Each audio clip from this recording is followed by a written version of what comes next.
mais comumente a gente vê, por exemplo, a presença de uma superdotação junto com um quadro de dislexia, junto com um quadro de TDAH, junto com algum transtorno específico de aprendizagem, junto com um quadro de TEA, algum déficit sensorial, síndrome de Asperger ou uma deficiência cognitiva. Aí as pessoas pensam assim, nossa, como assim uma superdotação junto com uma deficiência cognitiva, né? Parece esquisito, né? Como uma pessoa que pode ter uma deficiência cognitiva pode ser superdotado? Acontece que fica estranho se a gente pensar na superdotação limitada à questão da inteligência, como eu falei que durante muito tempo perdurou esse mito, né, que os superdotados eram só quem tinha uma inteligência acima da média. Mas você pode ter, por exemplo, um indivíduo que tem uma deficiência cognitiva, mas que ao mesmo tempo tem uma superdotação na área criativa, ou um indivíduo que tem uma deficiência cognitiva e que tem uma super desenvolvida a parte psicomotora, né? Então, não tem que necessariamente ter uma inteligência elevada para a gente considerar o quadro da superdotação. Então, é super importante a gente ter isso claro o tempo todo, né? Então, a dupla excepcionalidade seria, na verdade, um quadro associado de superdotação em alguma área ou mais de uma área, junto com um déficit ou transtorno, e aí aqui eu coloquei os mais comuns que a gente tem visto, tá? Então, a gente tem déficits de diferentes naturezas, então pode ser déficits relacionados à aprendizagem, por exemplo, uma dislexia, uma disgrafia, ou associados a quadros da saúde mental, então junto com uma depressão, uma ansiedade, um transtorno bipolar, pode ser um déficit físico, né, uma cegueira, uma surdez, uma dificuldade motora, né, uma deficiência física, pode ser algum déficit comportamental do tipo atenção, hiperatividade, TEA, junto com uma alta habilidade de superdotação. Então, pensa, todas essas possíveis combinações, né? Então, eu posso ter, por exemplo, uma dislexia junto com uma superdotação na área da inteligência, ou posso ter uma dislexia junto com superdotação na área da criatividade, ou uma criatividade junto com uma deficiência física. Então, as combinações possíveis são muito grandes, né? Então, na verdade, a gente tem que ter um déficit ou transtorno e uma alta habilidade de superdotação. Então, nessa combinação dos dois quadros, a gente tem o que a gente chama de dupla excepcionalidade, né? Outros exemplos menos comuns, né, mas que agora está começando a aparecer na literatura, inclusive foi por conta do lançamento desse livro, né, que a gente tem feito bastante barulho, né, em relação à temática da dupla excepcionalidade. Ele aborda, então, outras temáticas, outros casos de dupla excepcionalidade não tão comuns, mas, por exemplo, a associação de uma superdotação com transtorno de comunicação, com transtorno depressivo, com transtorno relacionado a trauma, estressores, com transtorno de personalidade, psicose, esquizofrenia, surdo-cegueira. Então, todas essas combinações, né, lembrando que podem ser déficits ou transtornos, também podem caracterizar uma dupla excepcionalidade se acontecerem junto com a superdotação, ok? Quando a gente faz, né, e pensa na identificação desses indivíduos, a gente geralmente encontra três grupos ou três condições, né? Um primeiro grupo é aquele grupo que, apesar do indivíduo ser superdotado, ele não é identificado como superdotado e ele só é identificado pela deficiência ou transtorno, né?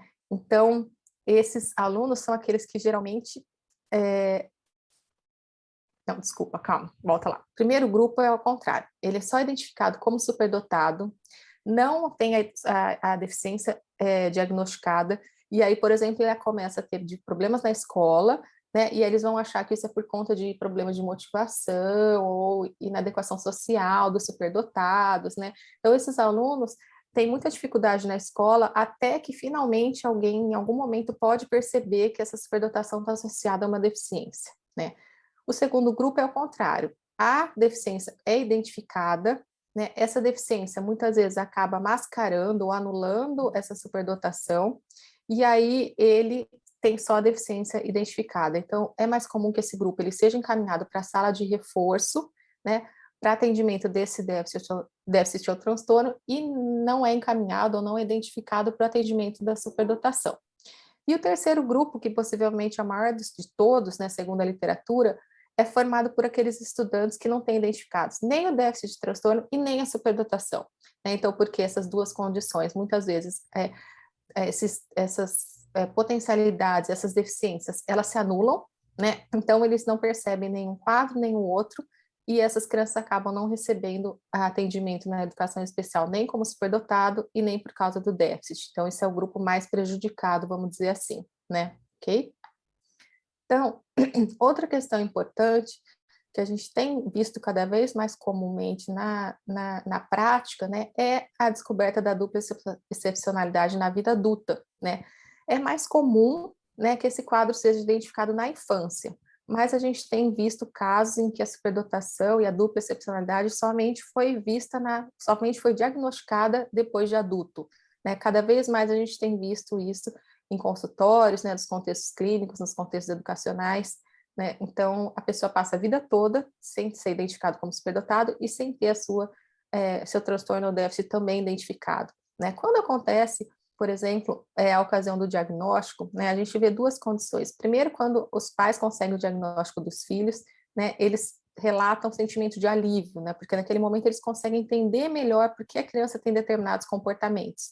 E os adultos, quando têm esse diagnóstico, né, quando conseguem um diagnóstico, eles começam a entender, eles falam, agora tudo faz sentido, agora entendo porque eu tinha dificuldade na escola, agora entendo porque eu tinha dificuldades sociais, agora entendo porque eu não conseguia fazer tal coisa, agora entendo porque a escola era chata, né? E ele passou a vida inteira sem saber ou sem entender por que essas coisas aconteciam com ele, né? Então, tem sido cada vez mais comum que os pais, né, às vezes percebem, né, com mais clareza esses comportamentos nos filhos, levam esses filhos para uma avaliação, e aí quando essa avaliação começa a ser feita, ou quando o diagnóstico é fechado, ele fala, peraí, mas eu acho que eu também tive isso, ou eu tenho isso, né? Então, está sendo comum os pais procurarem atendimento para os filhos e acabarem descobrindo eles mesmos essa mesma condição. Isso está muito relacionado também a questões genéticas, né? Então, determinados quadros têm um fundo genético, então, por exemplo, um TDAH, né? Então, você pega um filho lá que está sendo diagnosticado com TDAH, aí quando o psicólogo começa a explicar esse quadro, aí ele fala, puxa, eu acho que eu também sou assim, né? E aí ele vai procurar um diagnóstico. Então, isso também tem sido comum, essa identificação da dupla excepcionalidade só na vida adulta, tá? O problema, né, maior, acho que desses indivíduos, é a ausência de identificação, né? Então, independente de qual daqueles três grupos que o estudante faça parte, né, como eu falei, o que tem só o diagnóstico de superdotação, o que tem só o diagnóstico do déficit ou transtorno, ou o que não tem nenhum dos dois diagnósticos, quando acontece essa identificação equivocada ou ausência de identificação, esses indivíduos correm risco de ter prejuízos, né, na escola, prejuízos emocionais, prejuízos sociais, e geralmente acabam tendo um desempenho abaixo do potencial real que ele tem, né? Então, a gente tem visto uma série de resultados negativos que são associados a esse diagnóstico incorreto, à ausência do diagnóstico, e que levam, por exemplo, ao isolamento social, né? A pessoa não se identifica com os grupos, ele pode desenvolver uma baixa autoestima por não conseguir fazer determinadas coisas, pode chegar em quadros mais extremos, como depressão, ansiedade, né? Isso pode afetar a saúde mental desses indivíduos, né? Então, por conta disso, a gente tem que cuidar, né? E depois do diagnóstico, fornecer um atendimento, intervenções que possam auxiliar, né, especialmente nessas questões relacionadas à saúde mental. Então, a identificação é super importante, tá? E as pessoas perguntam muito assim do tipo, mas isso é muito comum, né? Isso não é muito raro, né? Então, existem diferentes tipos, né, e diferentes graus de dupla excepcionalidade, né? Como a gente viu, pode existir diversas combinações, né? Então, a superdotação pode acontecer em diversas áreas, o transtorno ou déficit associado pode ser de vários tipos, né? Então, por conta dessa diversidade, da gente não ter um perfil único de dupla excepcionalidade, né? Vai depender de qual é a área da superdotação e qual é a área do déficit, né? Então, esse quadro e essa diversidade de possibilidades acabam dificultando um consenso sobre a identificação desse quadro, né? E também a questão da dificuldade da gente identificar quantos seriam essas pessoas tem muito a ver com a ausência de dados no censo escolar, né? Então, a gente sabe que o censo escolar, por exemplo, tem identificado, né, o número de alunos superdotados, por exemplo, no Brasil, né, no ensino básico, e também tem identificado o número de alunos que têm deficiências, né, ou transtornos, mas não tem essa informação sobre a dupla excepcionalidade, né? Então, quantos desses têm as duas condições? Eu sei que estão existindo começaram a existir alguns movimentos no sentido de inserir também esse dado no censo, né, para que a gente possa conhecer, então, a incidência dessa dupla excepcionalidade. O que a gente tem hoje é a incidência dos dois quadros mais isolados, não em conjunto, tá? Então, isso ajuda também nessa subnotificação, né? O que a literatura tem mostrado, na verdade, é que nas crianças em idade escolar, eles falam que até 7% pode ter dupla excepcionalidade, tá? Nos alunos que já são identificados com superdotação, ou seja, aqueles que, por exemplo, já estão sendo atendidos em sala de recursos, em NAS e assim por diante, 14 a 20% pode ter um transtorno ou déficit associado de modo a caracterizar uma dupla excepcionalidade, tá? E ao contrário, nos alunos que já têm alguma incapacidade diagnosticada, né, e que também estão sendo atendidos na educação especial por conta desses déficits, cerca de 9% também pode ter uma superdotação, né? Então, a gente vê que não é uma condição tão rara assim, né? Se a gente pensar em 7% das crianças em idade escolar, isso é um número bastante alto e que, infelizmente, a gente está muito longe de identificar esse número de sujeitos, ok? Então, por que é difícil de estimar, né, esse número? Primeiro, porque existe uma baixa conscientização sobre a dupla excepcionalidade, né? Então, muitas pessoas não conhecem esses quadros, especialmente os profissionais da área da educação, né? Quando a gente entrevista professores, eles reclamam muito que não tem formação adequada, já tem dificuldade, por exemplo, para identificar a superdotação, quem dirá ela associada a um déficit ou transtorno. Muitos nem sabem que essa situação existe, né? A gente também tem algumas dificuldades na identificação, né? Então, como eu falei, muitas vezes a gente acaba diagnosticando um quadro e não o outro, né? E aí a gente não chega na dupla excepcionalidade. E ainda existe muito mito de que os estudantes que têm algum prejuízo, né, algum déficit ou transtorno, alguma incapacidade, não pode ter superdotação, não pode ser superdotado. Então, muitas pessoas ainda acreditam nisso, né? Então, se existe um déficit, não pode ter superdotação, né? Isso é um mito equivocado, né? Então, consequentemente, por conta dessa dificuldade em identificar, esses estudantes acabam muitas vezes, que a gente fala, sendo alvo da dupla exclusão, porque ele não é atendido nem pelo potencial elevado e nem pela incapacidade, né? Isso leva a uma subidentificação dos casos, então, como eu falei, a gente tem um número muito reduzido de indivíduos e realmente identificados com dupla excepcionalidade, e mais comumente, então, eles recebem, aqueles que são identificados, eles recebem atendimento para o primeiro diagnóstico. Então, se ele foi diagnosticado com superdotação, ele vai ser encaminhado para um atendimento da superdotação. Se ele receber um diagnóstico primeiro da deficiência, ele vai receber o atendimento da deficiência, mas ninguém vai ficar investigando se existe o quadro oposto, né, depois que ele é encaminhado para esse atendimento do primeiro diagnóstico, tá? Então, é importante a gente saber que, embora a Política Nacional de Educação Especial, né, então lembrando que a educação especial no Brasil, ela é dedicada tanto para os superdotados quanto para os alunos que têm déficit de transtorno, né, então, na prática, essa educação, essa política nacional, ela engloba os alunos com dupla excepcionalidade, mas na maior parte a gente não tem, então, conhecimento sobre quem são esses indivíduos, não tem o registro deles no censo escolar, né? Então a gente também acaba desconhecendo muito essa questão do número, tá? O que a gente vê em relação às principais características desses indivíduos, né? Então, de novo, retomando a questão, né? Existe uma amplitude muito grande de combinações possíveis entre esses dois quadros, né? Então, esse grupo não é homogêneo, é muito heterogêneo. Então, dependendo se for, por exemplo, a superdotação da criatividade com TEA, é diferente de se tiver uma psicometricidade com TEA, que é diferente se tiver uma criatividade junto, por exemplo, com uma surdez, né? Então, os perfis de comportamentos, de características, de habilidades é muito diferente dependendo de como essa combinação acontece, né? Então, é importante a gente saber, né, que esses indivíduos têm características que não correspondem ao desenvolvimento, entre aspas, típico, né? Então, assim, ele não é nem o típico superdotado e nem o típico com incapacidade, porque esses dois quadros se combinam, muitas vezes têm características que se contradizem, muitas vezes tem características que se anulam, né? Então a gente não pode, não consegue estimar exatamente um perfil, né? Então eles não se enquadram nem na definição tradicional da superdotação, nem daquele quadro de déficit e apresentam um perfil que é muito típico, muito complexo, muito peculiar daquele indivíduo, né? Então, por conta disso, o diagnóstico adequado é bastante importante para a gente conhecer aquele indivíduo, né? Quais são, então, que área essa superdotação acontece, em que grau que ela está, qual é a deficiência, que grau que ela acontece, e aí como elas interagem entre si para a gente pensar em como é que a gente pode oferecer um suporte, né? Um atendimento adequado para esse indivíduo, né? Tá? Então, eu trouxe aqui um exemplo, só um exemplo, né, de um caso de superdotação com TEA, né? Então, imagine, é um indivíduo que geralmente tem foco intenso em vários assuntos, em alguns assuntos que ele gosta de alguma temática especial, né, e aí ele quer saber muito sobre aquilo, Ele pode ter comportamento não cooperativo, dificuldade em fazer amizade, então isso é bem típico, por exemplo, do TEA.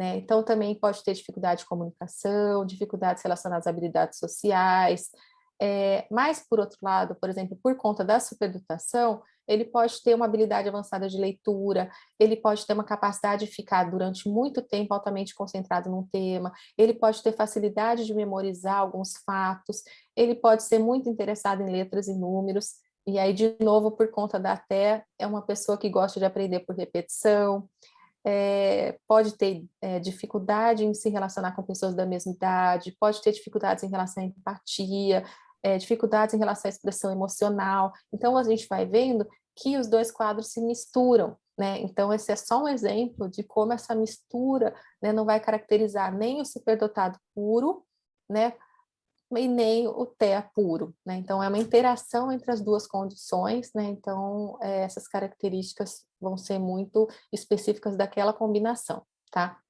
Então, em relação às características educacionais, né, o que a gente vê na escola, né? A gente vê, por exemplo, quem tem dupla excepcionalidade são aqueles alunos que geralmente apresentam tarefas não entregues, ou tarefas que não tão, são inadequadas, ou que estão atrasadas, né? Então, um comportamento que, de repente, num primeiro momento, parece daquele aluno preguiçoso, parece um aluno que perturba a sala de aula, né? E isso tudo é muito diferente do que a gente espera do indivíduo com superdotação, né? Então, as pessoas ainda têm aquela ideia de que o superdotado é ótimo em tudo, ele é ótimo aluno, tira nota 10 em todas as matérias, e aí como assim o superdotado pode não entregar tarefa, pode ser preguiçoso, né, pode perturbar a sala de aula por conta dessa associação entre os dois quadros, né? Então, isso também pode levar a sentimentos do tipo frustração, ansiedade, esse aluno pode começar a não gostar mais da escola, ou pode se cobrar tanto a ponto de ter um perfeccionismo, um medo de errar, né? Isso acaba levando, por exemplo, a uma desmotivação, uma baixa concentração, comportamentos do tipo impulsividade, distração, até comportamentos antissociais, né? Então, esse aluno, apesar de superdotado, pode ter esse monte de comportamento que parece, num primeiro momento, inadequado, mas que, em partes, são explicados por essa intersecção com o outro quadro, né? Então, uma coisa acaba afetando na outra, né? Então, a gente começa a ver esse tipo de comportamento na escola, tá? E por que é importante identificar, então, né? A literatura tem mostrado que estudantes com dupla excepcionalidade que não são identificados, eles geralmente correm um risco muito alto de ter prejuízos acadêmicos, sociais, emocionais, né? São aqueles alunos que podem comumente repetir de série, né? Ou, por exemplo, serem colocados num ambiente só para educação especial, para atendimento exclusivo das dificuldades, e não da superdotação, né? Ele pode ter, então, problemas emocionais, sociais, comportamentais, né? Então, por isso, nesse sentido, o diagnóstico correto e quanto mais precoce, vai possibilitar que a gente faça um planejamento educacional, vai possibilitar que a gente pense em intervenções, vai possibilitar que a gente dê suporte a pais responsáveis, aos professores, né? Então, o professor também, quando recebe um aluno com esse diagnóstico, fica perdido, né? O que eu faço agora, né? Eu não sei nem trabalhar com superdotado, imagina um superdotado com alguma outra coisa, né? Imagina a confusão. Então, os professores sempre relatam que ao longo da sua formação eles não foram preparados para lidar com esses alunos, eles são muito preparados para lidar com o aluno padrão, obediente, né? Então, aquele passivo, né? E aí, de repente, vem um aluno tudo questionador, que perturba a sala de aula, que não tem o rendimento como ele espera, né? Então, ele também precisa de um suporte, né, para poder trabalhar de uma forma eficiente com esse aluno, a ponto de a gente pensar no desenvolvimento mais global, né, e mais integrado possível, né? Então, para essa identificação acontecer, a gente tem que trabalhar na avaliação desses alunos, né? Então, o que a gente recomenda é que sempre que tiver uma presença de um quadro, né, uma suspeita de um quadro de dupla excepcionalidade, né, e isso só vai acontecer a partir do momento em que os professores forem esclarecidos sobre essa condição, né, porque se ele não souber o que é, nunca ouviu falar, ele não vai saber identificar um caso suspeito, né? Então, mas sempre que houver essa suspeita de um quadro de dupla excepcionalidade, tem que haver um encaminhamento para avaliação, tá? Essa avaliação, ela vai possibilitar que a gente conheça se existe mesmo a superdotação e se ela acontece em qual área, né? Se existe realmente um comprometimento e aí qual é esse quadro, né? Então, qual é esse déficit ou transtorno? Vai possibilitar que a gente conheça as áreas que estão afetadas por conta dessa deficiência e como essas duas condições impactam uma na outra, né? Então, como é que tudo isso se mistura nesse indivíduo? Então, a avaliação é importante nesse sentido, né? Então, a gente também fala que a identificação é importante porque hoje no Brasil, né, a gente tem algumas barreiras burocráticas, né, que para o aluno, por exemplo, ser atendido na educação especial, muitas vezes ele precisa de um laudo, né, esse laudo vai ter que comprovar essa condição especial do aluno, né, vai ter que comprovar que ele é encaixado nessa educação especial, seja pelo diagnóstico da superdotação, seja pelo diagnóstico da deficiência, né, para que só assim, a partir do momento que ele é identificado, que ele tem esse laudo, as escolas, os centros de recursos vão receber recursos para garantir o atendimento educacional especializado desse indivíduo, né? Então, muitas vezes os pais só conseguem que esses alunos sejam atendidos depois de um laudo de um processo jurídico, né? Então, isso também, então, por conta disso, a identificação, ela atinge um papel bastante importante, né? O que a gente sabe é que esse processo, né, de avaliação dos indivíduos que têm dupla excepcionalidade, ele não tem um modelo certo, um critério definido, né? Não existe uma receitinha de bolo, primeiro faça isso, depois faça aquilo, né? Então, por quê? Como eu falei, o perfil é muito diferente, né? Se existe uma suspeita de TEA, por exemplo, eu não vou precisar avaliar uma presença de uma dificuldade, sei lá, de aprendizagem se não tiver essa queixa. Se eu tenho uma suspeita de uma superdotação na área da inteligência, eu não preciso ficar usando instrumentos para avaliar na área da psicomotricidade, né? É claro que a gente tem que fazer uma avaliação mais ampla possível, né? Então, focando tanto a tentativa de identificar a superdotação, quanto a tentativa de identificar qual é o déficit ou transtorno, né? Vocês estão me escutando que eu acho que a minha internet parou um pouquinho aqui. Certinho. Sim, aham. Sim. Tá ok, gente? Tá, ok. Voltou? Beleza. Então, a ideia é que a gente tente, então, identificar os dois quadros para compreender o impacto de um no outro, né? Então, não existe um protocolo que vai atender todos os tipos de dupla excepcionalidade, então, a gente fala que essa avaliação ela tem que ser adequada a cada indivíduo de acordo com as queixas ou com as suspeitas que a gente tem, tá? Dentre os procedimentos de avaliação, né, a gente recomenda muito fortemente uma avaliação interdisciplinar, né, que possa envolver fonoaudiólogo, psiquiatra, psicólogo, fisioterapeutas, professores, isso vai depender do caso, né? Se for um caso, por exemplo, que esse déficit ou transtorno está na área do fonoaudiológico, então você envolve um fonoaudiólogo. Se é um déficit ou transtorno, por exemplo, emocional, ou alguma coisa de transtorno mental, você vai envolver um psiquiatra, então vai depender muito do caso, tá? É importante também que os resultados sejam interpretados de uma forma individual, né? Porque aquele sujeito tem uma combinação particular, né? E é altamente recomendável que a gente evite comparar o desempenho dessa criança com a média apresentada por outras crianças da mesma idade que ele, mas que não tem esse quadro, né? Porque, lógico, que há uma série de prejuízos, né, decorrentes dessa dupla excepcionalidade, você não pode comparar com crianças regulares que não tem nenhum dos dois das duas condições, né? Então a gente tem que olhar como esse indivíduo funciona comparando com as áreas de funcionamento dele, né? Outra coisa importante é a gente cuidar para a adaptação dos protocolos, né? Então vamos pensar um indivíduo que de repente tem uma condição que impede ele de por exemplo, leva a uma velocidade de processamento mais devagar, uma leitura mais lenta, né? Então a gente tem que talvez fazer umas adaptações no sentido de ser menos rígido em relação ao tempo de resposta, né? Ou, por exemplo, a gente ter que repetir as instruções mais vezes porque ele tem uma dificuldade de compreensão, né? Porque se a gente não faz isso, a gente tem muita chance de não identificar determinados quadros, né? E isso levar, então, a uma identificação incorreta, né? Então, somente com esse tipo de cuidado, a gente vai poder entender os potenciais e os prejuízos daquele indivíduo de uma forma adequada, tá?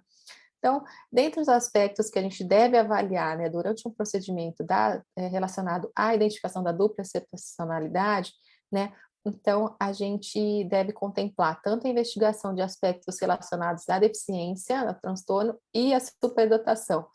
Então, indica-se, por exemplo, que a gente avalie os aspectos cognitivos, os emocionais, comportamentais, neuropsicológicos e também alguns exames clínicos, né, em alguns casos que isso é necessário, tá? Dentre os procedimentos, né, a gente tem que usar procedimentos padronizados, por exemplo, testes, né, psicológicos, e instrumentos não padronizados, né, então, por exemplo, outras ferramentas e metodologias. Dentre os testes psicológicos, mais comumente, a gente usa teste de inteligência, de criatividade, de motivação, de funções executivas, escalas comportamentais e sociais, né, a gente usa também entrevistas com pais e professores, eles são super importantes, né, para ajudar a gente a compreender o funcionamento rotineiro e escolar daquele indivíduo, né, que os testes não vão pegar, análise do desempenho escolar e observação de comportamentos em sala de aula, né? Então, geralmente, a gente usa um processo amplo que faz uso de várias ferramentas, né, para a gente tentar ter uma visão mais global e ampliada daquele indivíduo, tá? Então, é importante que é recomendada essa avaliação interdisciplinar, né? E a gente também tem que pensar, né, que esses indivíduos têm algumas especificidades, né? Então, por exemplo, ele pode ter algumas situações, né, que podem afetar o desempenho dele. Por exemplo, determinados quadros podem vir associados a uma dificuldade de realizar tarefas sob pressão de tempo. Ele pode ter um distúrbio visual ou auditivo que pode atrapalhar a compreensão das tarefas. Ele pode ter alguma dificuldade motora, né, que pode atrapalhar, por exemplo, o resultado de um teste de inteligência, né? Então, é sempre importante a gente considerar essas particularidades durante a avaliação para não chegar num diagnóstico errado, tá? Então, por que que é importante, retomando, né, a identificação correta, né? Então, se a gente faz uma identificação correta, né, isso vai ajudar a gente, né, a fazer uma intervenção precoce, né? Então, vai ajudar a gente no suporte a pais responsáveis e professores, né? Então, essa avaliação precoce, né, vai auxiliar na elaboração de um plano de intervenção que seja preciso e que seja individualizado para aquele sujeito, né, e que ele consiga, então, pensar nessa associação entre a superdotação e o transtorno e qual é o impacto uma situação tem na outra, né? Por outro lado, se a identificação não é feita de uma forma correta, né, a gente viu que os estudantes podem ter um resultado escolar abaixo do potencial, são aqueles indivíduos que podem repetir de série, são aqueles indivíduos que muito mais provavelmente vai receber um atendimento só pelas dificuldades, né? Isso, consequentemente, pode levar a uma série de problemas emocionais, sociais, educacionais e assim por diante, tá? Então, é importante a gente ter esse cuidado com uma identificação correta e o quanto mais precoce, melhor, tá? O que a gente tem visto na prática é que os momentos mais comuns de acontecer essa identificação, especialmente, ela tem sido nos momentos de transição escolar, quando, por exemplo, ele vai do ensino fundamental 1 para o 2, quando ele vai para o ensino médio, quando ele vai entrar na faculdade, né? Então, esses são os momentos em que mais comumente os indivíduos com dupla excepcionalidade acabam sendo identificados. Por quê? Cada transição escolar gera um aumento na demanda de exigência de trabalho, o currículo vai aumentando, né? Então ele precisa ter mais organização, precisa ser mais independente, e aí começa a aparecer algumas pistas, né, que podem levar a gente a pensar numa dupla excepcionalidade. Então, aquele momento em que o indivíduo não consegue mais entregar as tarefas no prazo, ele acaba apresentando tarefas inadequadas ou atrasadas, ele pode ter comportamentos em sala de aula que não são adequados, né? Então, essas características podem levar a gente a desconfiar, né? Então, essas características que são mais intensas ou mais obviamente verificadas são as primeiras que a gente vai identificar. Então, muitas vezes é um indivíduo, por exemplo, que se destaca muito numa aula de matemática. Então, possivelmente, ele vai ser encaminhado para identificar a superdotação, mas durante a avaliação você pode descobrir um déficit ou transtorno associado. Ou ao contrário, de repente o indivíduo que tem muita dificuldade escolar, não está aprendendo a ler e escrever, ou tem dificuldade de atenção, e aí você pode encaminhar para você identificar o déficit, no meio do caminho descobre também uma potencialidade elevada, né? E aí a gente chega nesse quadro de dupla excepcionalidade, tá?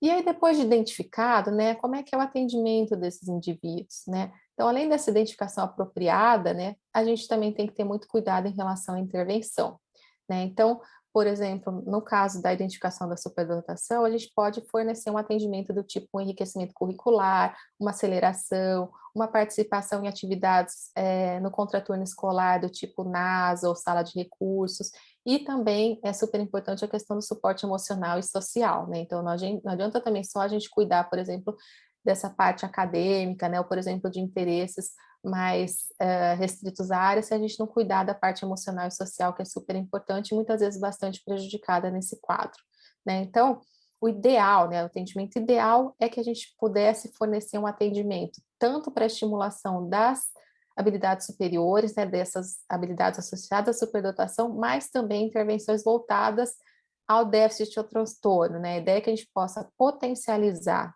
o que ele já tem de ponto forte e tentar minimizar os pontos frágeis, né? Então, o ideal é que exista o atendimento das duas condições e que esse trabalho ele envolva também a família, os professores ou outros profissionais que atuam junto a esse aluno, né? Então, de repente, ele também está fazendo atendimento fonoaudiológico, psiquiátrico e assim por diante. Então, tem que ser um trabalho em conjunto, tá?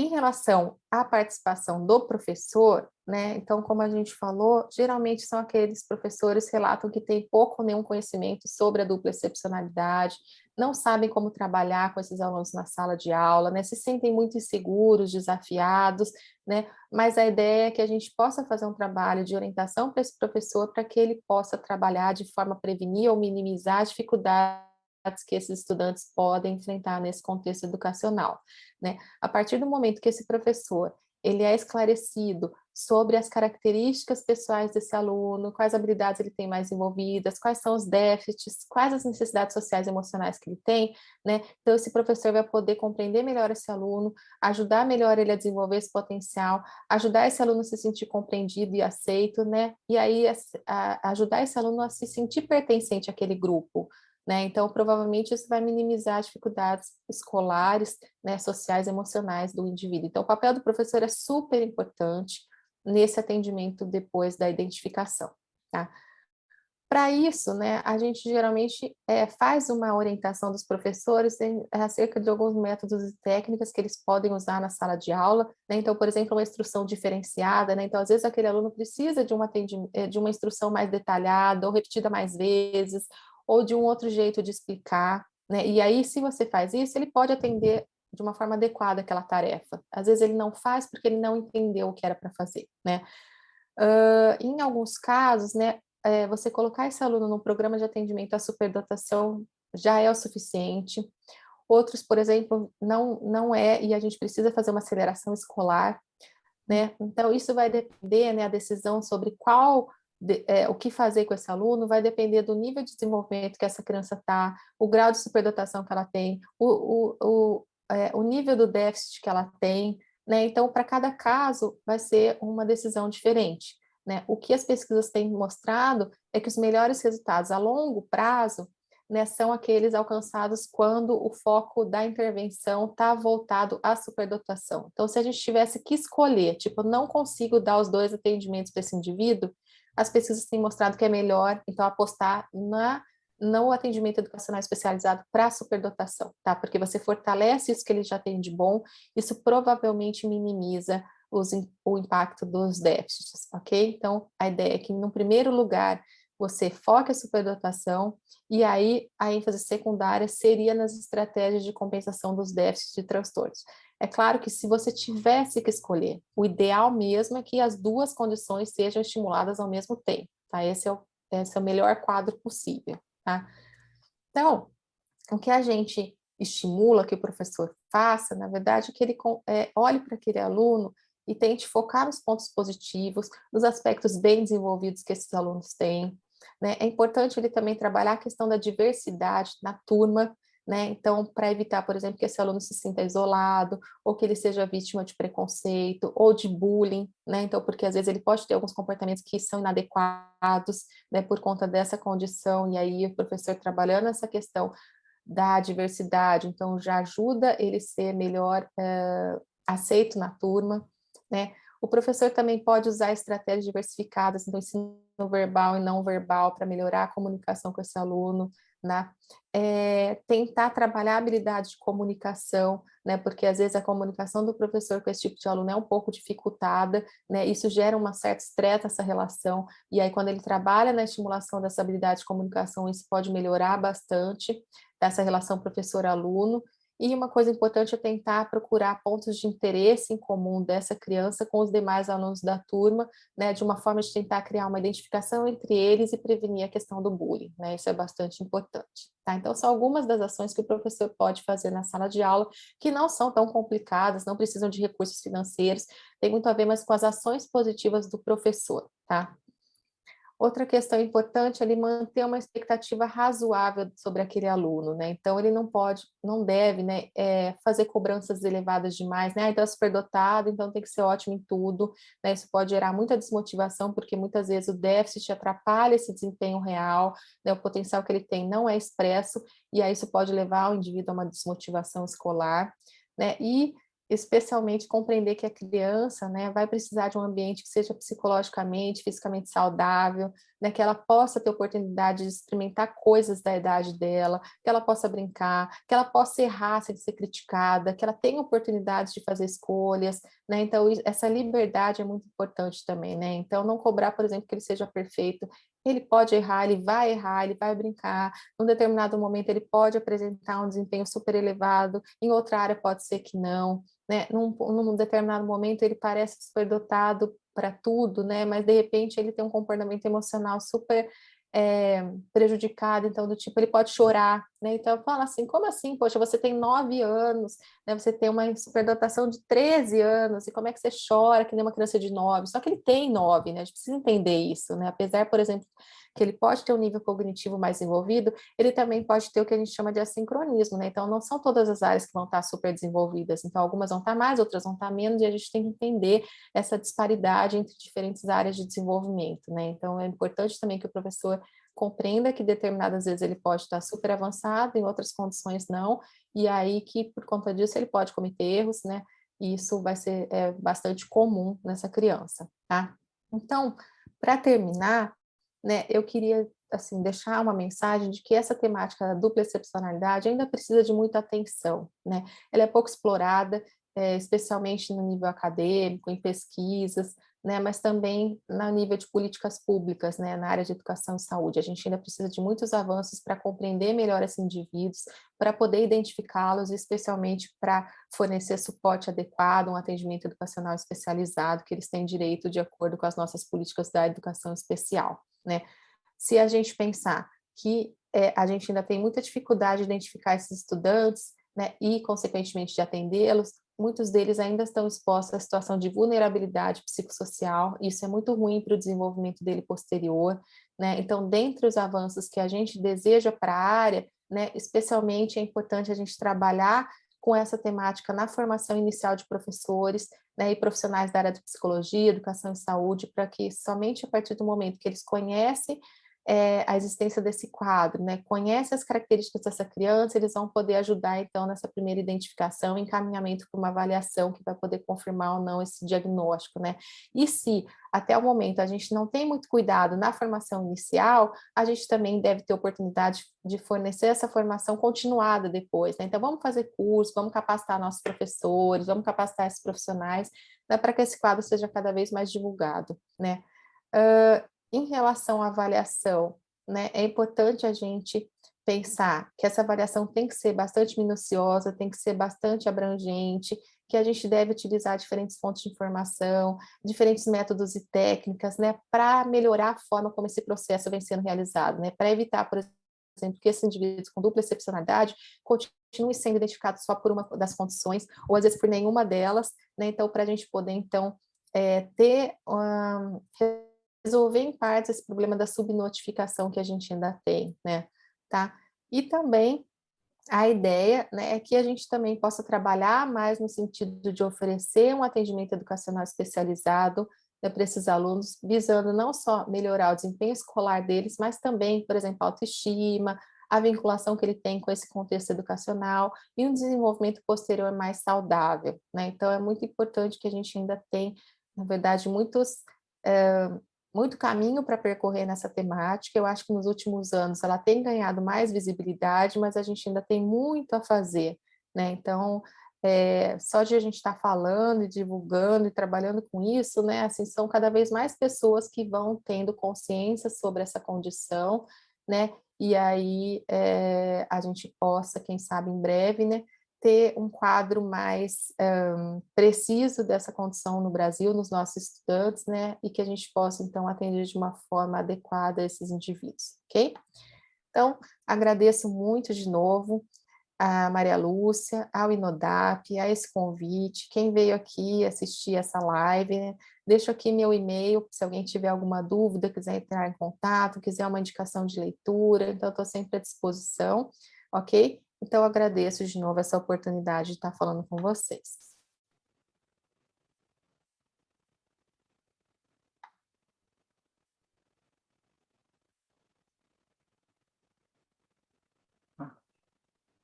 A gente que agradece, acho que de toda forma, nós estamos assim, todos bem envolvidos com o tema. Eu vi que o pessoal está assim, gostando muito, e eu acho que a Dani pode separar aí tem uma última pergunta aí bem interessante, né, que eu acho que a Tatiana pode nos responder, alguma outra pergunta que possa surgir. Vamos lá, então. Tatiana, a Fernanda Azevedo perguntou assim: gostaria de saber se o hiperfoco no TEA pode ser considerado altas habilidades. Até que ponto é altas habilidades e até que ponto é um hiperfoco? Fernanda, vamos lá. Então, o hiperfoco, né, para quem não está acostumado com esse tema, é aquele interesse específico numa área, né, que quem tem autismo geralmente apresenta, né? Então, vamos supor, o indivíduo gosta de dinossauro, quer saber tudo sobre dinossauro, ele sabe tudo sobre aquilo, né? Então, ele fica muito tempo concentrado naquele tema de interesse, né? Então, esse hiperfoco, na verdade, ele pode estar acontecendo como uma característica do TEA, mas também pode chegar a caracterizar uma alta habilidade, né? Então, isso tem que ser melhor investigado. Não necessariamente o hiperfoco vai estar associado a uma superdotação, então, nesse caso, teria que investigar se é superdotação mesmo, em que área que acontece, né? Mas do mesmo jeito também pode ser um sintoma isolado do TEA, e aí que não vai chegar ao ponto, por exemplo, de ter uma superdotação, um potencial acima da média, que chegue a diagnosticar uma superdotação. Então, é melhor fazer uma avaliação com essa hipótese de dupla excepcionalidade, né? E isso vai poder confirmar ou não se esse hiperfoco vai ser devido às duas condições ou uma só, tá? A Sabrina perguntou aqui, altas habilidades TDA pode ser considerado dupla excepcionalidade? Com certeza, Sabrina. Se as duas condições estão diagnosticadas, sim. Né, a ocorrência conjunta delas, né, que seria, então, o potencial elevado e um déficit ou transtorno, então, garante essa condição da dupla excepcionalidade, tá? Tem mais perguntas, ó. Gostaria de saber qual é o papel da escola frente a esses alunos com altas habilidades de superdotação em relação ao currículo. Maristela, na verdade, a legislação fala que eles têm direito a um atendimento educacional especializado, né? Então, o ideal, né, o papel da escola nesse caso seria fazer adaptações no currículo, né, que pudesse atender as duas necessidades diferenciadas, né? Então, como eu falei, pode haver, por exemplo, uma aceleração, pode haver um avanço de série, ou pode haver, ao contrário, né, um professor especializado para dar um suporte para essas necessidades especiais desse aluno, né? Então, dependendo de como essas duas condições se combinam, o atendimento, o papel da escola pode ser um pouco diferente, né? O ideal é que, como eu falei, as duas condições sejam atendidas, seja tanto no turno escolar ou no contraturno escolar, e aí vai depender do que for melhor para esse aluno, e isso só vai poder ser melhor definido depois de uma avaliação que consiga determinar exatamente, né, então, quais são as duas condições e o impacto de uma na outra, porque a gente pode ter diferentes graus, diferentes níveis das duas condições, tá? Mas o papel da escola é adaptar o ensino para que ele seja adequado para esse aluno e que ajude ele a potencializar o que ele tem de já bem desenvolvido e minimizar os prejuízos do outro quadro, tá? A Ana Paula perguntou assim: você acredita que uma grande parte dos indivíduos com altas habilidades tem dupla excepcionalidade? Peraí, desculpa, repete. Você acredita que uma grande parte dos indivíduos com altas habilidades tem dupla excepcionalidade? Uma grande parte não, né? Mas a gente viu aqui numas estimativas da literatura que cerca de 15 a 20% pode ter, né? Então, o que acontece na prática é isso, né? Muitas vezes ele foi identificado com superdotação e aí fecham com esse diagnóstico e acabou, né? E aí tudo que ele apresenta fora do quadro, vamos dizer assim, comum do superdotado, eles acabam entendendo como problema de comportamento, problema emocional, quando muitas vezes isso, na verdade, é um outro quadro, né, de um déficit ou transtorno que poderia ser diagnosticado e que não é, né? Então, existe sim essa possibilidade que a literatura mostra de 15 a 20% ter essa condição e não ser identificado. Também. A Luana perguntou assim: sou autista e tenho altas habilidades. Eu costumo brincar que, devido ao contexto em que estou inserida, tenho melhor condições de me desenvolver como TEA. É um comentário, né? Isso, exatamente. Então, Luana, muitas vezes a gente acaba, né, dando oportunidades para uma só das condições, esquece da outra, né? Esse não é o quadro mais ideal, especialmente esse que você está falando, né? Então, você vê que você tem mais suporte para o TEA do que para a superdotação.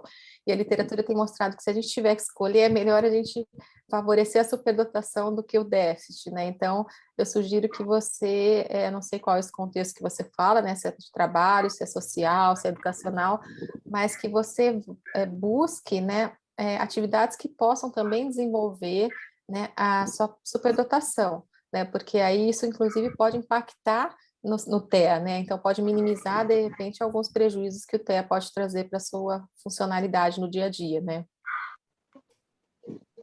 Isso aí. A Fabiana perguntou assim: a criança com altas habilidades precisa de laudo para frequentar o AE, né? Uhum. Na minha escola, fazemos esse trabalho de enriquecimento na sala de AE e esbarramos na questão do laudo. Fabiana, bastante geralmente precisa do laudo, né? Que nem eu falei, muitos casos as pessoas conseguem um atendimento educacional especializado propiciado pelo governo só com o laudo. E as pessoas, então, têm que entrar na justiça muitas vezes, né? Empacam na questão de que o laudo muitas vezes ele tem um custo, né? Porque quando você vai procurar isso, às vezes, em órgãos públicos, né? Não é em qualquer lugar que faz, às vezes a lista de espera é muito grande, você não vai ficar 2 anos esperando um laudo, né? E aí muitos pais acabam recorrendo, por exemplo, a serviços particulares, não são todos que têm essa condição, né? Então isso tem impactado um pouco a admissão dessas crianças nesse atendimento educacional especializado. Quando a gente tem escolas um pouco mais esclarecidas, né? Especialmente instituições regulares, né? Então, esse trabalho nessa sala, né, que nem você falou, na sala de enriquecimento, ela não exige o laudo, né? Então, às vezes basta uma indicação do professor ou uma indicação de um psicólogo, algum outro exame que possa comprovar essa necessidade, então a escola faz. Mas para o atendimento, geralmente, desses recursos governamentais, eles acabam pedindo o laudo, né? E aí isso dificulta um pouco mesmo. Okay. A Elke perguntou se altas habilidades e TAG também é dupla excepcionalidade. Nossa, eu não sei o que é TAG. Pois eu também fiquei na transtorno de, acho que de ansiedade generalizada. Acho que deve ser isso, é isso, Elke. Deve ser. É isso. Isso, olha lá. É isso. Sim, é considerado dupla excepcionalidade, né? Então, a gente pode ter transtornos de humor, pode ter transtornos psiquiátricos, que aí, combinado com uma superdotação, também é dupla excepcionalidade. Tá? A gente, às vezes, pensa em dupla excepcionalidade com quadros mais do tipo TEA, TDAH, etc., mas também transtornos de humor e de personalidade entram, sim, não deixa de ser um transtorno ou um déficit, né, em alguma área e que, combinado com a superdotação, entra nesse quadro. Uma coisa importante aqui que eu vi é que a Clarissa falou ó, que não deveria precisar do laudo porque atendimento tem um caráter pedagógico e não psicológico na escola. Concordo também, Clarissa. Acho que qualquer criança poderia olhar a desconfiança, ela deveria entrar nesses atendimentos e aí, ao longo dos atendimentos, a gente vai vendo se aquilo realmente se confirma ou não, né, se há necessidade de maior investigação. Super concordo, mas a gente sabe que, assim, na prática, muitas vezes a gente esbarra na ausência do laudo, né? Ótimo. O Patrick também perguntou, além da dupla excepcionalidade, pode haver uma múltipla excepcionalidade, outros transtornos, deficiências associadas ou não? Sim, né? Então a gente chama de dupla porque é sempre um potencial elevado, né, associado à superdotação com um déficit ou transtorno, mas pode ser potencial isolado em uma área ou mais de uma área, pode ser um déficit ou mais de um déficit. A gente fala dupla não por causa de dois, mas porque existe um elevado e um rebaixado, ok?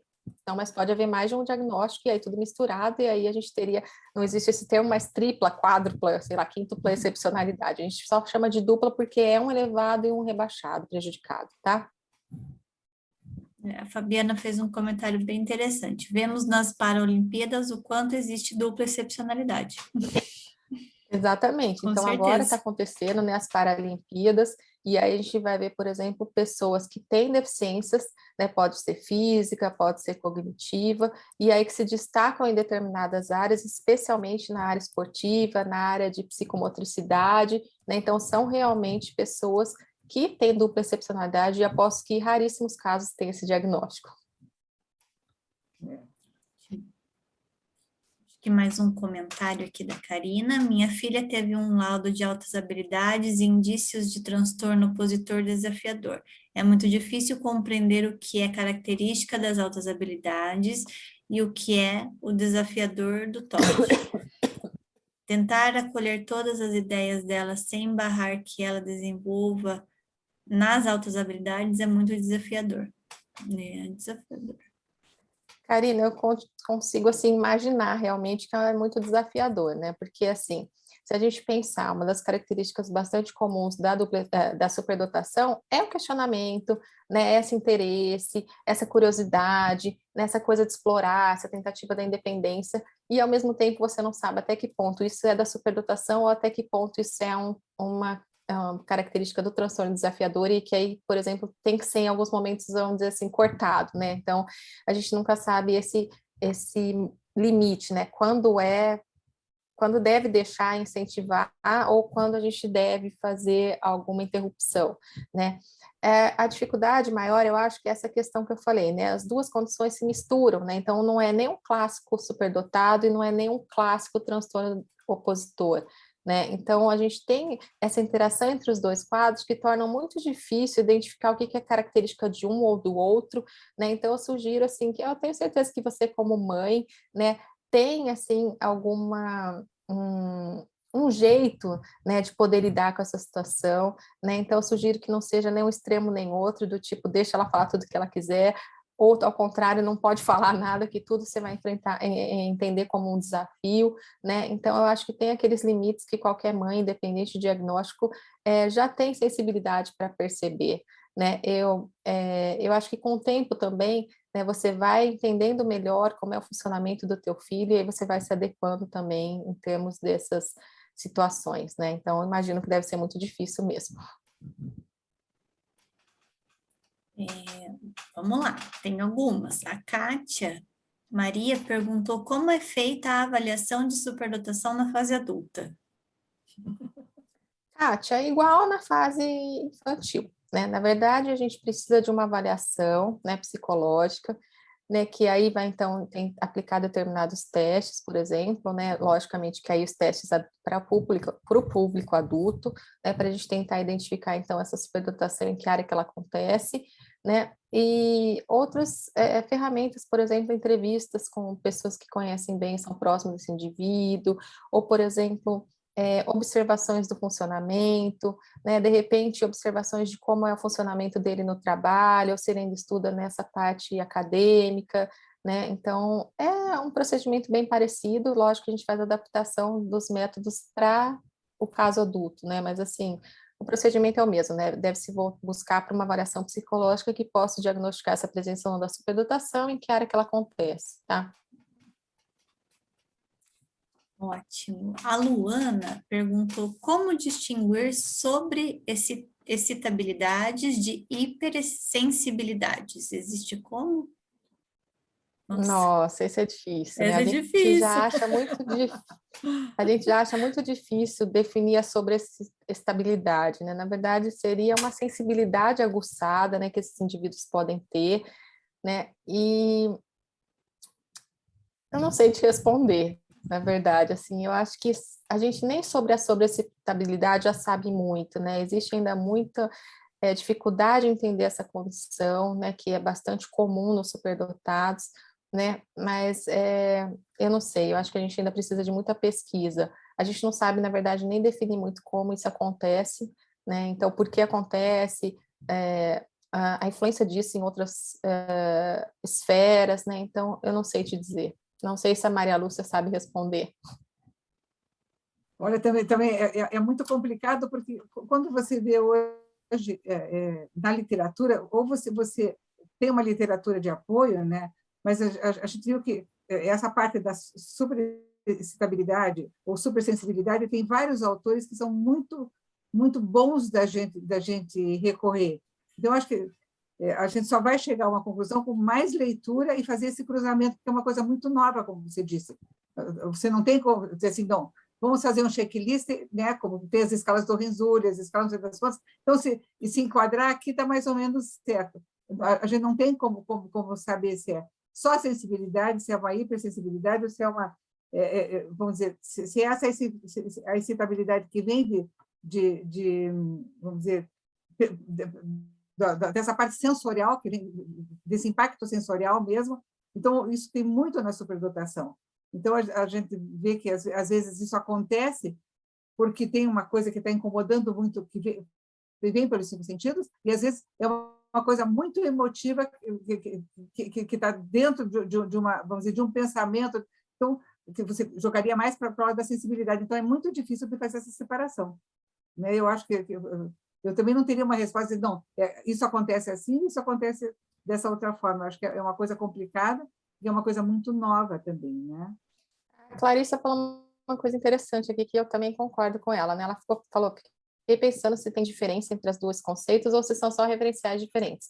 Também pode ser, né? Muitas vezes, dependendo do modelo teórico, a pessoa chama de um nome ou de outro nome, mas que muitas vezes significam a mesma coisa, né? Então, a gente vê até, por exemplo, na psicologia, às vezes abordagem, sei lá, comportamental, psicanalítica, observa o mesmo fenômeno, só que cada um dá um nome e aí a gente acha que é coisa diferente, né? Então, eu acho que tem muito disso. Por isso que eu também vou dizer novamente que eu acho que é uma área que ainda precisa de muita pesquisa, muita investigação, né, para a gente poder saber melhor exatamente por que isso acontece, né?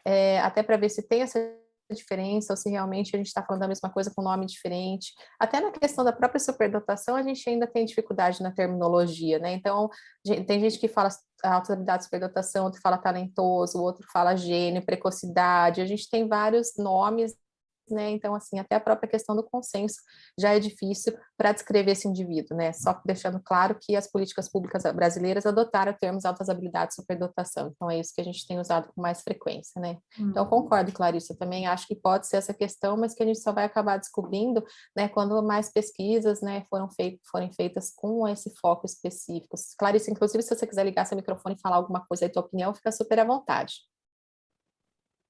Nem vou dormir à noite. Vai passar a noite lendo tudo para ver. Aí você responde para a gente na próxima live, por favor.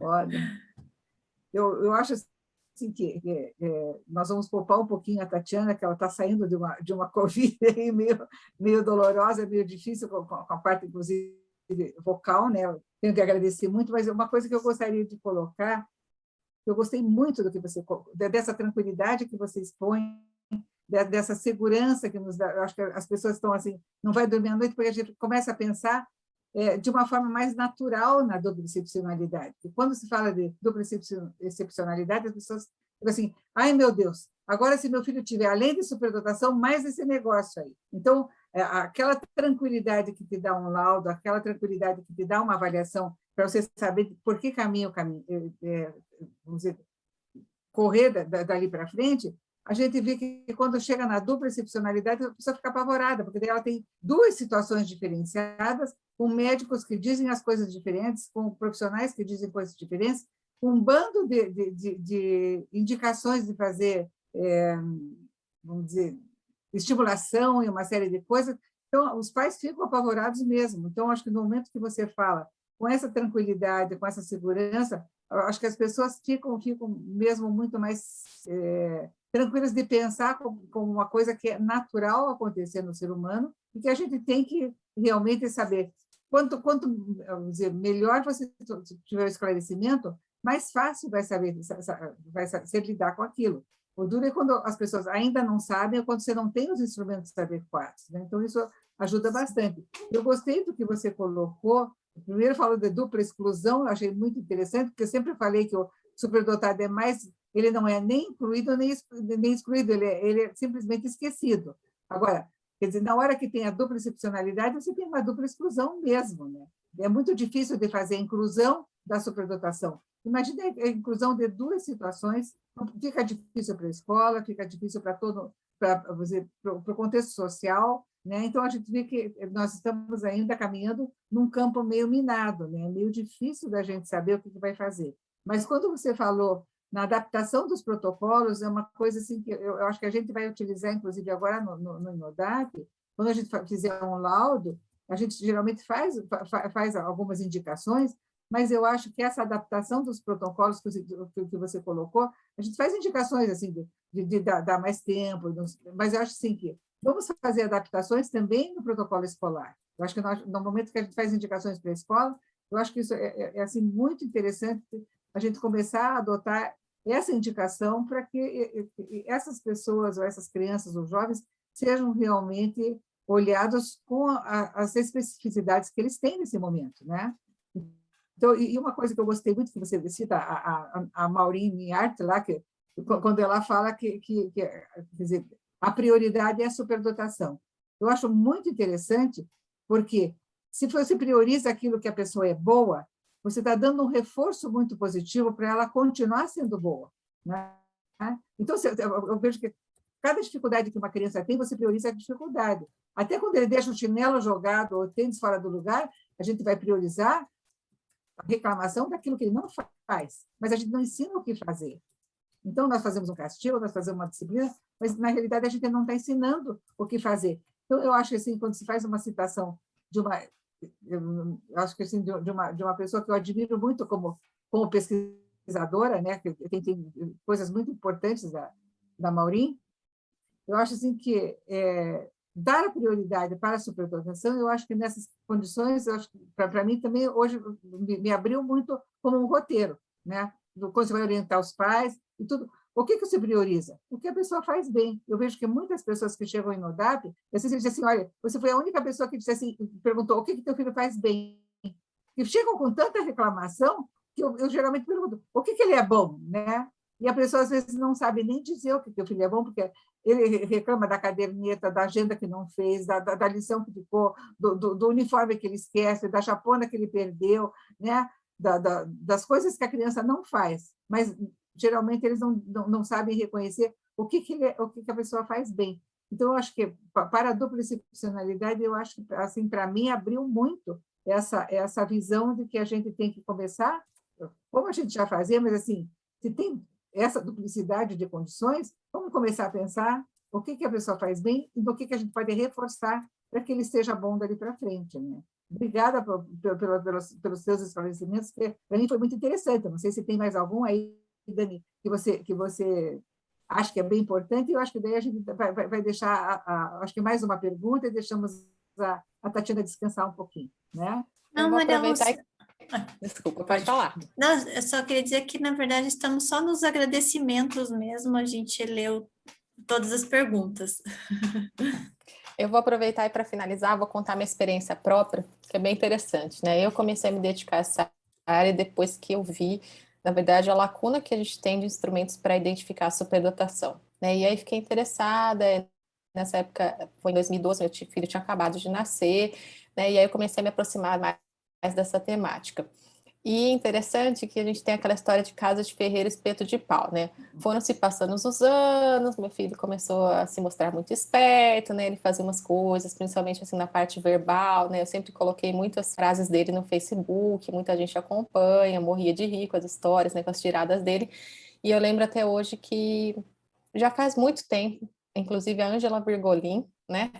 ela me falou, você tem que avaliar seu filho, ele é superdotado, não sei o quê, e eu fiquei resistindo, eu falei, não, deixa, né, eu acho que no fundo eu sabia que ele era diferente, né, mas eu falei, gente, deixa, fui deixando, né, e recentemente, então, eu acabei fazendo uma avaliação dele por outros motivos, né, que a gente teve algumas mudanças, inclusive quando a gente foi morar nos Estados Unidos, né? Então ele foi adiantado de série lá e voltou para o Brasil, foi atrasado de série, né? Por conta do calendário escolar e o corte.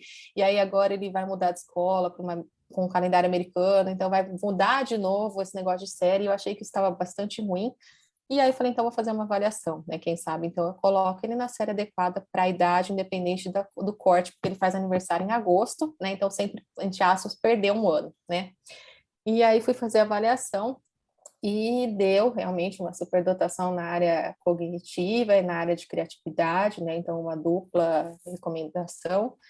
Mas ao mesmo tempo, né, é interessante porque a gente nota alguns comportamentos dele do tipo, ele teve um desempenho ruim na parte escrita, né? A gente olha, por exemplo, e aí a gente fica se cobrando, né? Puxa, será que foi por conta dessa mudança, bem na fase que ele estava sendo alfabetizado, eu mando ele para uma escola lá nos Estados Unidos, aí muda a língua, muda o fonema, a forma que você escreve não é mais a forma que você lê, né? E aí fiquei super culpada. Será que eu devia ter sido mais exigente na escola, né? Porque a escrita dele está muito ruim. E aí a gente encaminha esse lado para um neuropsicólogo, ele fala, eu acho que ele tem uma possibilidade de ter TDAH, né, por causa de uma série de resultados na avaliação psicológica, né, então deu uma parte de atenção prejudicada, essa parte da escrita, e aí agora a gente está nessa fase de buscar, então, uma avaliação, uma fonoaudióloga na área de neuropsicologia, né, para poder investigar essa suspeita de TDAH, né, então isso está acontecendo comigo, né, mas independente disso, o que eu sempre falo, gente, ele é uma criança, e ponto, entendeu? Esse rótulo, esse diagnóstico, seja da superdotação que já foi confirmada, seja do TDAH, se confirmar, não, para mim não vai mudar nada. Eu sou mãe, ele é uma criança, né? Se em algum momento estiver prejudicando, obviamente, eu vou procurar, né, algumas formas de atender essas necessidades diferenciadas, né? Então, isso aconteceu comigo, né? E eu, durante muito tempo, fiquei me negando a fazer essa avaliação, porque eu queria, deixa ele ser criança, né? Então, agora está acontecendo. Interessantemente, a gente vê, né, meu marido mesmo fala, né? Então, ele também acha que em algum momento ele tem as duas condições, mas que até hoje não foram identificadas, né? Então, a gente vê como isso é bastante comum, né? Eu entrei nessa temática por interesse próprio e acabou acontecendo, assim, tudo isso depois, né? Então, é um jeito, assim, eu acho que essa tranquilidade de falar que isso é uma condição normal, que a gente tem jeito de atender, que essas crianças podem se desenvolver de uma forma totalmente adequada, sadia, né? Então, é isso que eu entendo e é por isso que eu acho que falo com tanta tranquilidade de ter um diagnóstico desse, porque eu sei que hoje a gente tem muito recurso, né, para trabalhar com esses indivíduos e eles podem ter um desempenho acadêmico, social, emocional super normal, né? Então, eu queria deixar esse recado para as pessoas, né? Não é a dupla excepcionalidade que limita alguém, né? Na verdade, o que pode limitar é a ausência de um suporte adequado. E aí, então, por isso que é super importante a identificação e o atendimento posterior, tá?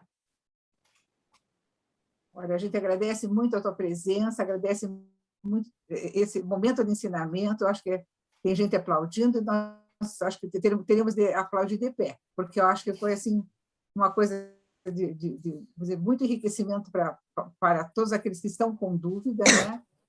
Porque é um tema que nos preocupa às vezes, mas quando você coloca assim, nós temos de cuidar primeiro desse ser humano, né? Seja nosso filho, seja nosso cliente, seja aquela pessoa que está buscando uma melhor informação. E nós estamos aí para estudar e para ir a cata da melhor solução. Mas nós não podemos negligenciar dessas pessoas, mas também não podemos hipervalorizar uma situação que foi talvez na maioria das pessoas ela foi administrada até agora sem grandes, né, sem grandes recursos. Então hoje, como você diz, nós temos tantos recursos, vamos fazer o melhor que for possível, mas não precisamos fazer um drama em cima de uma situação que às vezes é muito produtiva para o futuro deles, né? Eu acho que a gente tem que agradecer a todo mundo que esteve aqui, agradecer para a Tatiana, esperar que ela se recupere logo e que né, a gente não esteja abusando da sua saúde também. Acho que é importante a gente estar fazendo, como se diz, professor, o nosso instrumento de trabalho é esse, mas vamos ter um pouco de limite e deixar você se recuperar bem, né? Pessoal, então, muito, acho que... obrigada de novo, né? Eu vi várias Uhum. pessoas pedindo e-mail, falando que vão pedir Sim. indicações, fiquem super à vontade, acho que o papel da gente que pesquisa e trabalha nessa área é exatamente isso, auxiliar cada vez mais pessoas a serem esclarecidas, a entenderem esse quadro, né? Divulgarem para as outras pessoas. Então, agradeço a oportunidade de divulgar essa temática aqui pelo Inodap, agradeço a Maria Lúcia, todo mundo que ficou até essa hora aqui da noite assistindo a live. Então, obrigada, pessoal. Eu tenho divulgado outras lives que eventualmente sou convidada, sempre no meu perfil do Instagram, isso não é propaganda, não ligo na mínima para número de seguidor e essas bobeiras todas, mas se alguém tiver interesse de saber outras oportunidades de ouvir falar, né, então o Inodap também sempre divulga lá os próximos eventos dele, né, então eu sugiro que vocês fiquem atentos aí, a gente está sempre divulgando com uma certa antecedência para as pessoas poderem se preparar, ok? Então, obrigada e boa noite para todo mundo. Uma boa noite, Boa noite, agradecemos Tatiana. a sua presença, agradecemos a nossa equipe que está aí nos dando suporte também, e a todos que estiveram conosco, que usufruíram dessa oportunidade maravilhosa de ter esse esclarecimento. Tatiana, beijo no seu menino, lindo lá, que dê tudo certo com ele, né? E você administre bem essa descoberta. Com certeza. Obrigada, pessoal. Tá bom. Até mais. Tá. Obrigada a Tchau, vocês tchau. todos. Tá? Boa noite. Boa noite. Boa noite. Boa noite. Boa noite, Liz. Até amanhã. Boa noite, meninas. Até Boa amanhã. noite, Simone. Boa Até noite. amanhã. Boa noite. Obrigada. Boa noite. Boa noite, Áurea. Até amanhã. Boa noite, Áurea. Boa noite, Simone. Engraçado, não quero ir embora não, gente. Oh, meu Deus. Enquanto não desligo rapidinho, Maria Lúcia, parabéns. Eu fiquei encantada com a sua live com a Karina na quinta-feira. Me ajudou Não muito diga. como mãe, me ajudou mais ainda como pessoa, né? Porque eu me identifiquei com várias coisas do que você falou. Já estou procurando saber um pouquinho mais. Se eu sou normal ou se eu não sou normal. Não, mas fique à vontade. É que eu coloco umas coisas que ninguém coloca, né? Essa fase da vida adulta, quando a gente fala... Maravilhosa. Eu printei ela toda. Estou estudando, estou lendo, e estou lendo, e estou lendo. Mas qualquer dúvida que você tenha, como até a Tatiana falou, tem alguma dúvida, alguma coisa, entre em contato, a gente pode esclarecer, porque no momento que a gente vai rever as coisas como você está fazendo, vão surgindo algumas perguntas, né? E o que você quiser esclarecer, se sentir mais confortável, pode entrar em contato e a gente vai estar esclarecendo, tá? Então eu vou perturbar vocês, tá Não, bom? Porque eu mas quero me ajudar. Muito bom você sofri saber muito, que você estava agora eu presente, né? Que descobri. gostou. Foi, eu mesma.